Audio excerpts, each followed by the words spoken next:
हाँ, तो नमस्कार साथियों, मैं हिमांशु जाटौन आप सभी लोगों का स्वागत करता हूँ अपने YouTube channel learn with Himanshu में।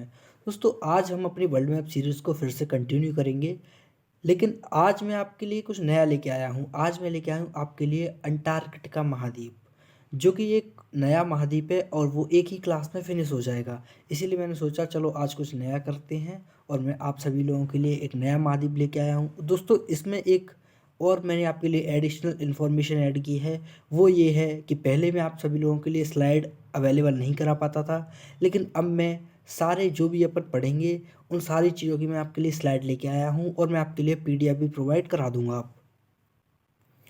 तो दोस्तों, अब हम मिलकर डिस्कस करते हैं इस कॉन्टिनेंट के बारे में।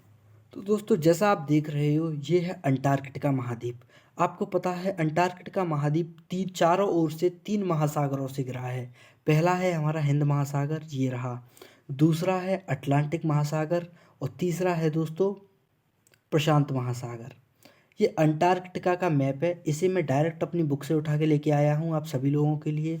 और इस मैप पे जो भी जानकारी है इस मैप के थ्रू पढ़ेंगे, फिर हम अपनी स्लाइड्स लगा लेंगे। जो भी पॉइंट डिस्कस होंगे उन सारे पॉइंट्स को डिस्कस करके और मैं आपको मैप में बाकायदा दिखाता हुआ जाऊँगा, है ना दोस्तों। ये दोस्तों आप देख सकते हो, ये है अंटार्कटिका की सबसे ऊंची चोटी विंसन मैसिफ। कहाँ की? अंटार्कटिका की सबसे ऊंची चोटी है विंसन मैसिफ। और दोस्तों, ये आप लेमार्ट ग्लेशियर देख रहे हो। कौन सा लेमार्ट ग्लेशियर?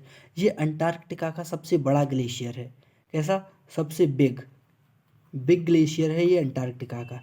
जैसा कि आप देख सकते हो, ये लिखा भी है, ये अंटार्कटिका का सबसे बड़ा ग्लेशियर है। ठीक है दोस्तों। और ये आप देख सकते हो क्या, रॉस सागर और रॉस सागर और वेडर सागर, ये सबसे दो महत्वपूर्ण सागर हैं। कहाँ के?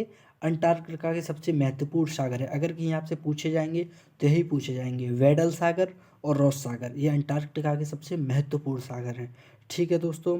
तो अब दोस्तों, मैं चाहता हूँ कि हम अपनी स्लाइड्स को उठा लें और उनमें जो भी पॉइंट्स होंगे मैप के थ्रू हम डिस्कस करते हुए जाएंगे। चलिए दोस्तों। हाँ, तो दोस्तों आप ये देख सकते हो, ये आपके सामने स्लाइड भी लग चुकी है, ये आपके सामने मैंने मैप भी लगा दिया है। दोस्तों, हम इसमें पहला पॉइंट डिस्कस करेंगे। तो पहला पॉइंट ये है दोस्तों, अंटार्कटिका विश्व का पांचवा सबसे बड़ा महाद्वीप है दोस्तों। ठीक है, अंटार्कटिका है, ये आप अंटार्कटिका का मैप देख सकते हो, ये दिख रहा है दोस्तों। अंटार्कटिका विश्व का पांचवा सबसे बड़ा महाद्वीप है। यह कितने में? यह 140 वर्ग किलोमीटर में फैला हुआ है। ठीक है, और यह दक्षिणी गोलार्ध में अवस्थित है। जैसा कि आप जानते हो, गोलार्ध कितने होते हैं? गोलार्ध होते हैं नॉर्थ, साउथ, ईस्ट, वेस्ट। तो ये कहाँ पर है? ये साउथ में स्थित है। कौन सा? अंटार्कटिका महाद्वीप। अब दोस्तों, इसका दूसरा पॉइंट ये आता है, यह महाद्वीप पूरी तरह बर्फ से ढका हुआ है। कैसे? बर्फ से ढका हुआ है, इसीलिए इस महाद्वीप को हम श्वेत महाद्वीप कहते हैं। जैसा कि आप यहाँ पर भी देख सकते हो, इस महाद्वीप को श्वेत महाद्वीप, ठंडा महाद्वीप व गतिशील महाद्वीप के नाम से भी जाना जाता है। ठीक है दोस्तों। अब अपन तीसरा पॉइंट लेते हैं। इस महाद्वीप की खोज का प्रयास एक अंग्रेज नाविक हुआ करता था, जिसका नाम है क्या? James cook. जेम्स कुक ने इस महाद्वीप की खोज का प्रयास किया, परंतु यह उसकी मुख्य भूमि तक नहीं पहुंच पाया। ये था ना अंग्रेज नाविक जेम्स कुक। इसने मतलब प्रयास तो किया था कि यहाँ पे एक महाद्वीप है और इसे पता भी था, लेकिन ये इसकी जो मुख्य भूमि है वहाँ तक नहीं पहुँच पाया दोस्तों। इस स्लाइड में 3 पॉइंट्स हैं और बाकी स्लाइड्स लेंगे दोस्तों। ये आप देख सकते हो, ये हमारा यूट्यूब चैनल है लर्न विद हिमांशु, आप इसे सब्सक्राइब करें। ये है दोस्तों हमारी सेकंड स्लाइड। इस पर कुछ पॉइंट लिखे हुए हैं, लेकिन दोस्तों आपको ये थोड़ा विजिबल नहीं होगा क्योंकि ये कलर थोड़ा सेम सेम सा लग रहा है, लेकिन मैं आपको सारी चीज़ें यहाँ पर पढ़ के बताऊँगा और आप इन्हें नोट डाउन भी करते चलना, क्योंकि नोट डाउन करना बहुत ही ज़्यादा ज़रूरी है। तो दोस्तों, ये हमारा फोर्थ पॉइंट आता है कि ये महाद्वीप है, कौन सा? अंटार्कटिका। इसकी मुख्य भूमि की खोज किसने की थी? तो इसका श्रेय जाता है दोस्तों फेबियन बेलिंग शासेन को। कैसे? फेबियन वेलिंग शासेन ने अंटार्कटिका की मुख्य भूमि की खोज की थी। ठीक है दोस्तों। अब हम आते हैं इस महाद्वीप पर दोस्तों। किस महाद्वीप पर? इस महाद्वीप पर मैं आपको इस महाद्वीप पर दोस्तों, ये फेबियन वेलिंग शासेन है ना, ये 1820 में, कब? 1820 में, जैसा कि आप देख सकते हो 1820 में ये अपने जहाज वोस्टक को लेकर, है को वोस्टक, ये क्वेश्चन पूछा जा सकता है कि फेबियन वेलिंग शासेन किस जहाज से अंटार्कटिका महाद्वीप पर पहुंचा था? तो दोस्तों वोस्टक जहाज से। किस जहाज से? वोस्टक जहाज से ये कहाँ पर पहुंचा था? अंटार्कटिका महाद्वीप पर पहुंचा था। तो ठीक है दोस्तों, अब हम इसका चौथा पॉइंट आता है, इसके दक्षिणी ध्रुव पर सर्वप्रथम कौन पहुंचा था? तो इसके दक्षिणी ध्रुव पर नॉर्वे का एक यात्री था। कौन था? नॉर्वे का एक यात्री 1911 में। इसका नाम था एंडमसन। कौन था इसका नाम? एंडमसन। और दोस्तों अब हम चर्चा करेंगे कि भारत का प्रथम कौन सा यात्री था, भारत का प्रथम कौन था जो अंटार्कटिका पर सबसे पहले पहुंचा? तो उसका नाम था दोस्तों रामचरण जी, जो कि 1960 में, कब? 1960 में अंटार्कटिका पर पहुंचा। ठीक है दोस्तों, और अब एक और क्वेश्चन बन सकता है कि वह कौन व्यक्ति था जो अंटार्कटिका के दक्षिणी पोल पर पहुंचा, वो भारतीय कौन था? तो उसका नाम था दोस्तों गिरिराज सिरोही। क्या नाम था उसका? गिरिराज सिरोही। अब दोस्तों जो हमने यहाँ पर वैज्ञानिक अनुसंधान केंद्र स्थापित किए हैं उनके बारे में, और उनको मैं आपको मैप में भी नोट करके बताऊंगा। ठीक है दोस्तों, इस महाद्वीप पर भारत ने अपना, ये अपन नवा पॉइंट डिस्कस कर रहे हैं दोस्तों, इस महाद्वीप पर भारत ने अपना पहला वैज्ञानिक केंद्र, जिसका नाम था दोस्तों दक्षिण गंगोत्री, जैसा कि आप ये देख सकते हो, ये रहा मैप में, दक्षिण गंगोत्री स्थापित किया। ये दोस्तों हमारा पहला था। तथा दूसरा हमने मैत्री स्थापित किया दोस्तों, मैत्री, ये भी आप देख सकते हो। अब दोस्तों तीसरा आता है मोस्ट इम्पोर्टेंट, तीसरा दोस्तों लार्शमन, क्या है? लार्शमन हिल। ये आप देख सकते हो, ये रही लार्शमन हिल, ये मैं यहाँ पे आपको डोनेट करके बता रहा हूँ, ये रही लार्शमन हिल। लार्शमन हिल में हमने भारतीय अनुसंधान केंद्र स्थापित किया था दोस्तों, ये भारतीय अनुसंधान केंद्र रहा। ठीक है, हमने यहाँ पर 3 अनुसंधान केंद्र स्थापित किए दोस्तों। ये कौन सा? ये दक्षिण गंगोत्री स्थापित किया था। ये कुछ ही सालों बाद वहाँ पर जाके वहाँ पर नष्ट हो गया था दोस्तों, कुछ ज़्यादा बर्फ़ वगैरह इन चीज़ों से नष्ट हो गया था। अब दोस्तों ये अंटार्कटिका महाद्वीप है ना, ये 98%, ये लिखा हुआ है अंटार्कटिका महाद्वीप 98% भाग हमेशा बर्फ़ से ढका रहता है दोस्तों। जब कोई लैंड पोर्शन है उसका 98% भाग जब बर्फ से ढका रहेगा तो हम उसे क्या कहेंगे?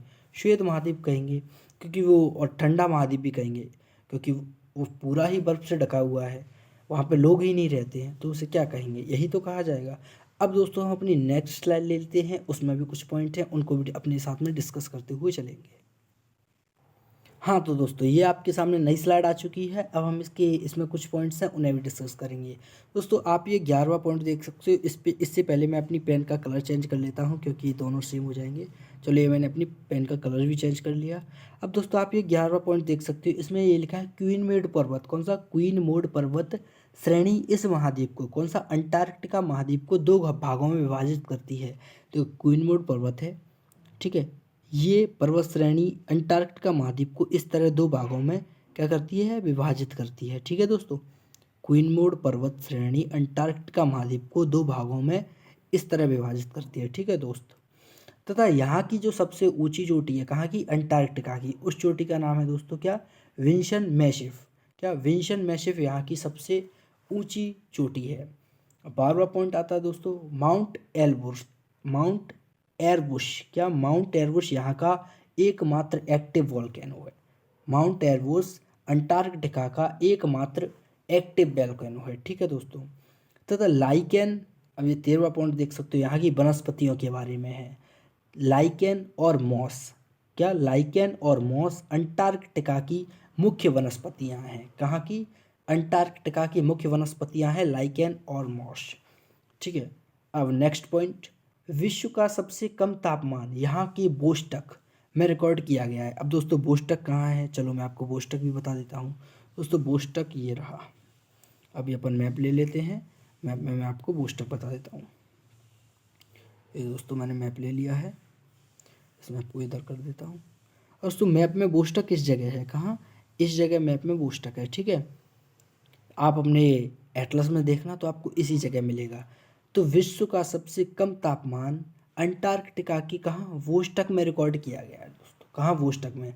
यहाँ का तापमान कितना रिकॉर्ड किया गया है? तो 95 माइनस के 95 डिग्री सेल्सियस। ठीक है, इस महाद्वीप पर एक और है पोल ऑफ कोल्ड।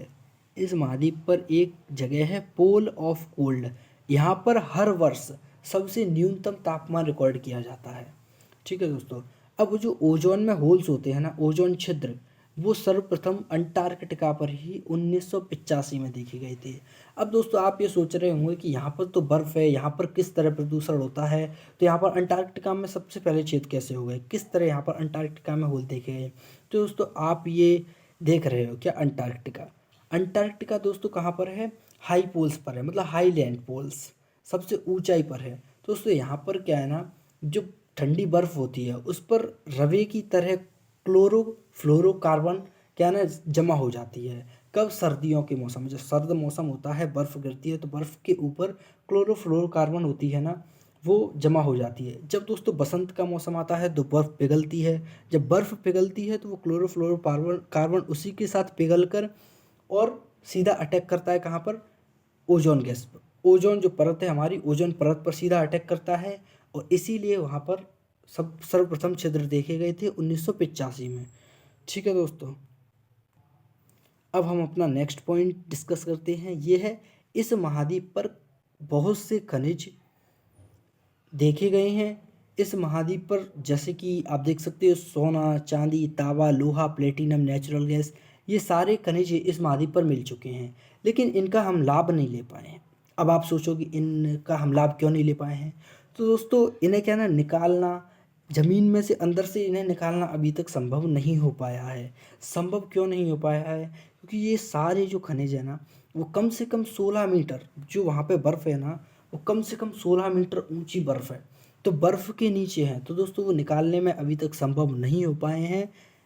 अब जो भी आगे होगा, हालांकि वहाँ पर सारी जो भी देश हैं हमारे, यूएसए, रशिया, इन सारे देशों के वहाँ पर ऑब्जर्वेटरी हैं। भारत की मैंने अभी आपको 3 ऑब्जर्वेटरीज बताई, वो भारत की भी यहाँ पर हैं। और जो भी आगे इस महाद्वीप के बारे में पॉइंट्स आएंगे, पॉइंट्स करंट में आएंगे, मैं आपके साथ डिस्कस करता हुआ चलूँगा। लेकिन फ़िलहाल दोस्तों इस महाद्वीप के बारे में पढ़ना सिर्फ इतना ही था।